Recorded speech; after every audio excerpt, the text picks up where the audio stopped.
Welcome back, America. I'm Hugh Hewitt. Vic Mattis is the arts and culture editor of the Washington Free Beacon, the co-host of the Getting Hammered podcast, and a weekly visitor here to spruce up the place with a little bit of intellectual vigor.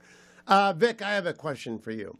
This morning I was musing online over at X, having canceled my subscription to The Atlantic this morning, that I'm down to paying for Wall Street Journal, the Financial Times, news items, from which I'm also an investor. I like to disclose that.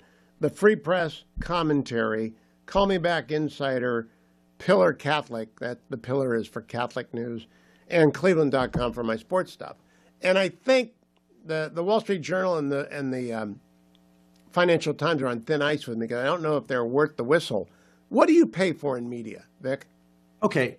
Well, first, I'd like to point out that the best source of information I get and your listeners can get is actually free, and it's called the Washington Free Beacon. It's free in many ways, including the Weekend Beacon section, but all the news you need. That aside, because of course I obviously work there, I do personally pay for commentary, which I enjoy. And my old boss, John Podhoretz, is the editor-in-chief over there. I do get the Free Press. I do subscribe to Wall Street Journal in print. I used to, and I agree with you. I think the news coverage it can be so atrocious on the reporting side sometimes at the Journal, particularly when it comes to the Middle East. But I still love, obviously, the editorial pages, the op-eds, and the review sections. I even read the Mansion section, Hugh, just to get myself so envious to see what it would be like to have $1 billion and spend $100,000 on a wine cave.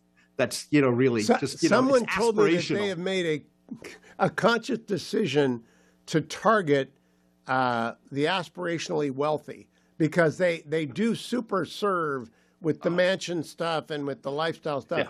Today they had the oddest story, Vic, about what it's really like to support a big family on a modest income in America, about a 7-member family with one wage earner. And I thought someone must have told them that the word was out that they're super serving the luxury market. They had to bring it down a notch. What do you think? Yeah, I mean, the first thought that comes to my mind is probably somebody like our friend Tim Carney. I think he's managed to do just fine, and there are other people. But yes, they do have some amazingly absurd things, particularly the gift buying guides, and that's so clearly geared towards the ultra rich. And you see that obviously in the mansion section with the advertisements for their luxury homes and condos. You can always get an island in the Bahamas or for the same price, a bungalow in Greenwich. So, really, the choice is yours. So my question, who's going to survive? I should have mentioned the Free Beacon because I do read the Free Beacon, but I don't pay for it. And so That's right. I don't pay for the Times of Israel either. And I read that almost every day and I get updates from the Times of Israel, but I don't pay for it. Do you think legacy media can survive in the subscription format, not the advertising format, the subscription format? Yeah. Well, we're about to find, the Wall Street Journal is doing just fine, particularly digital subscriptions. They've really managed to pull that off. The Washington Post, we're about to find out if it can get by. It used to have, 500, 600,000 subscribers or something like that. And it's now down to 90,000, right? But Jeff Bezos is obviously trying to turn that ship around. They hired Adam O'Neill to be the editorial page editor and trying to get a lot of their liberal writers and columnists to agree to a buyout.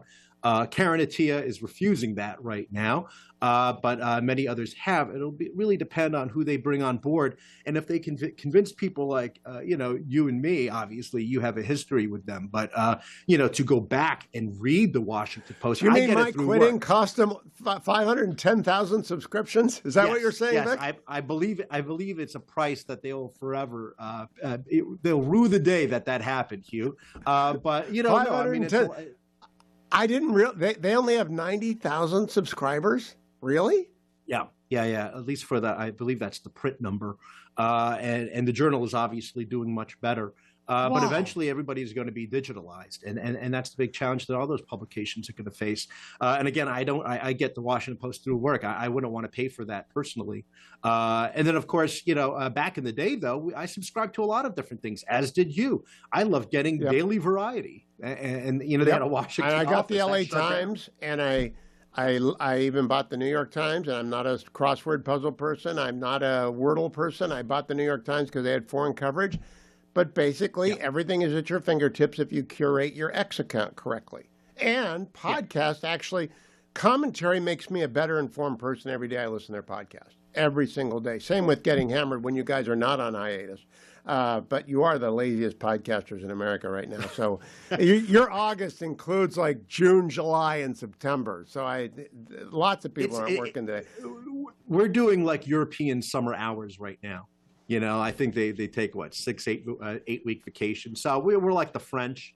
You know, we're going to come back at some point. You'll have to ask your other contributor, Mary Catherine Ham. You know, we'll get the band back together like Oasis did, and it'll be very successful. Okay, but Vic, you're the arts and culture editor, so I have to get the arts and culture editor's take on MSNBC's new name, MS Now, which is short, like News Opinion World, MS Now, and it's being much mocked by people who are normal. What do you think?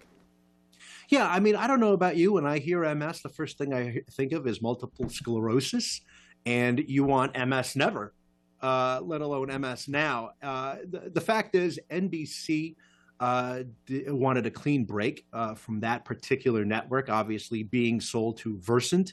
On the other hand, CNBC gets to keep their name. NBC and the Peacock have no problems with their logo with CNBC, but they definitely had a problem. I think just as damaging as that network no longer being able to say NBC, they can't have the Peacock, one of the most recognizable brands in the world. And that tells you where are they something. going to operate? Has the Free Beacon dug deep yet? They had the whole third floor at 30 Rock, and they had a lot of the NBC. I worked for them for 4 years. Where are they physically going? Do you know? No, I mean, maybe they can go out to, to Secaucus, New Jersey, just over the river, which is a number of networks are out there. Jersey networks are out there. Maybe that's what happens. I remember in the olden days, CNBC was, out of Fort Lee, New Jersey. Maybe they'll end up on the other side of the Hudson. Who knows? But I think tough times are ahead for them.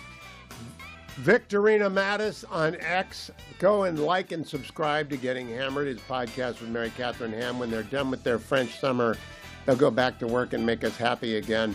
Vic, thank you so much. Don't go anywhere, America. I'm Hugh Hewitt.